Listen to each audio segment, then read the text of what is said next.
Selamat pagi, pada kesempatan kali ini saya sebagai pihak pemerintah, saya setuju bahwa di daerah rawan bencana, negara seharusnya memprioritaskan mitigasi bencana dibandingkan relokasi. Mitigasi bencana adalah suatu usaha untuk mengurangi risiko yang disebabkan oleh suatu bencana yang harus dilakukan dengan mengedukasi masyarakat dan melakukan persiapan sebelum bencana terjadi. Relokasi adalah memindahkan orang-orang atau masyarakat di daerah yang rawan bencana ke daerah yang lebih aman dengan tujuan agar masyarakat tidak terdampak dari bencana tersebut. Nah, menurut saya negara harus melakukan atau memprioritaskan mitigasi dibandingkan relokasi karena relokasi tidak dilakukan semudah itu.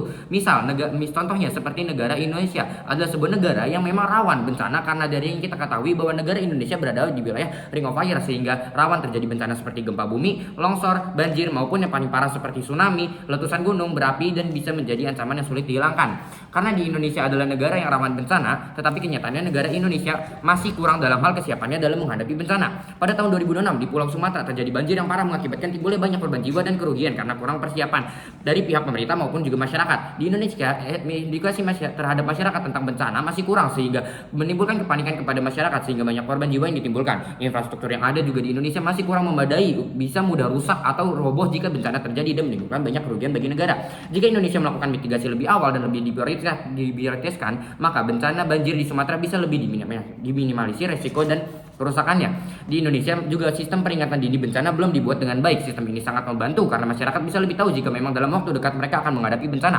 Jadi risiko masyarakat punya waktu yang cukup untuk melakukan persiapan menghadapi bencana.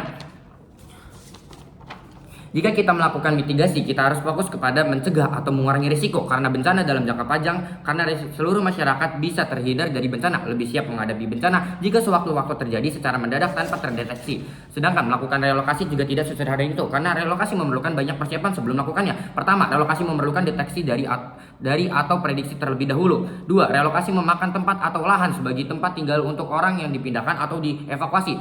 Ketiga, relokasi juga memerlukan transportasi yang jika masyarakat yang dievakuasi berjumlah banyak, maka transportasi tersebut juga butuh banyak. Tetapi alasan utamanya adalah karena relokasi biasanya dilakukan jika bencana bisa diprediksi atau sudah muncul tanda-tandanya, atau bahkan relokasi dilakukan jika bencana sudah terjadi. Sedangkan mitigasi bisa dilakukan kapanpun sehingga masyarakat siap menghadapi bencana yang tidak terprediksi maupun terprediksi. Menurut saya inilah alasan mengapa mitigasi seharusnya menjadi prioritas utama sebuah negara untuk mengatasi permasalahan di daerah rawan bencana. Karena tujuan utama suatu usaha penanggulangan bencana bukan hanya sekedar memindahkan masyarakat ke tempat yang lebih aman, tetapi juga memastikan masyarakat dapat lebih aman dan siap menghadapi resiko bencana alam dalam jangka panjang.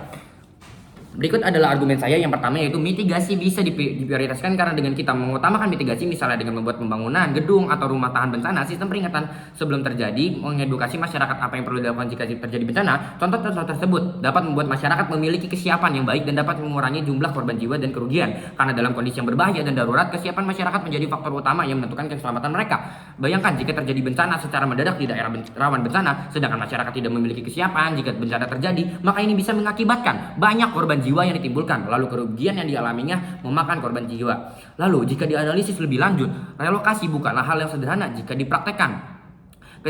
Karena ketika relokasi dilakukan, masyarakat harus beradaptasi di tempat tinggal mereka yang baru. Mereka harus beradaptasi dengan lingkungan yang baru yang mereka tinggali karena banyak masyarakat yang sudah terbiasa pada lingkungan tempat mereka tinggal sebelumnya. Misal contoh masyarakat yang tinggal di pantai direlokasi ke dataran tinggi seperti di kaki bukit agar terhindar dari bencana tsunami. Akan tetapi karena persiapan menghadapi bencana kurang, membuat pemerintah harus kerja lebih keras untuk memperbaiki lingkungan yang terkena bencana agar layak dihuni kembali.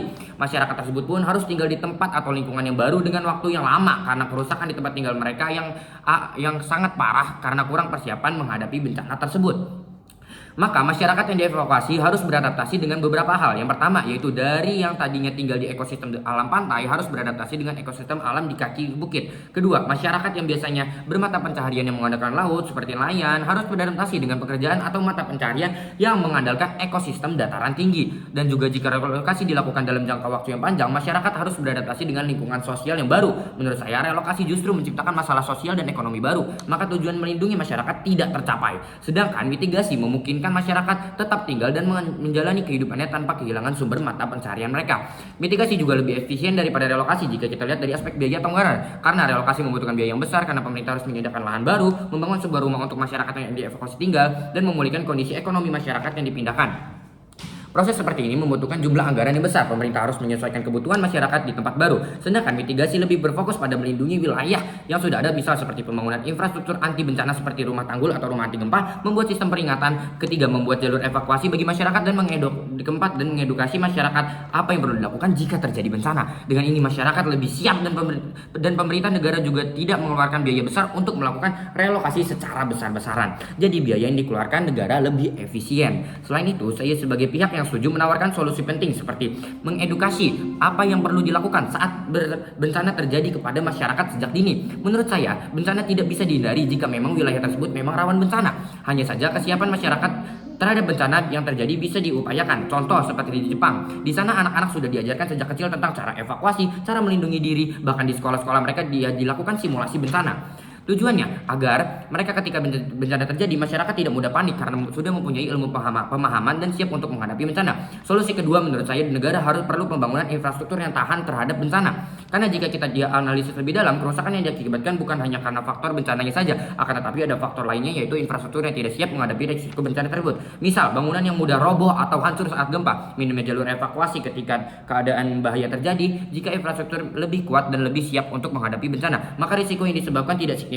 Contoh seperti di Jepang, negara tersebut dikenal memiliki bangunan dan rumah anti gempa yang dirancang khusus agar kuat jika terjadi bencana. Selain itu juga mereka mempunyai aplikasi peringatan jika ada tanda-tanda bencana. Jika terjadi gempa bumi di Jepang atau bencana-bencana lain, kerugian yang dialami mereka sudah jauh lebih minim. Jadi dari seluruh argumentasi dan solusi yang saya sampaikan, saya ingin menegaskan kembali bahwa negara seharusnya lebih memprioritaskan mitigasi bencana dibanding relokasi, karena mitigasi bukan hanya berfokus pada memindahkan masyarakat, tetapi juga membuat kesiapan dan perlindungan untuk masyarakat dalam menghadapi bencana.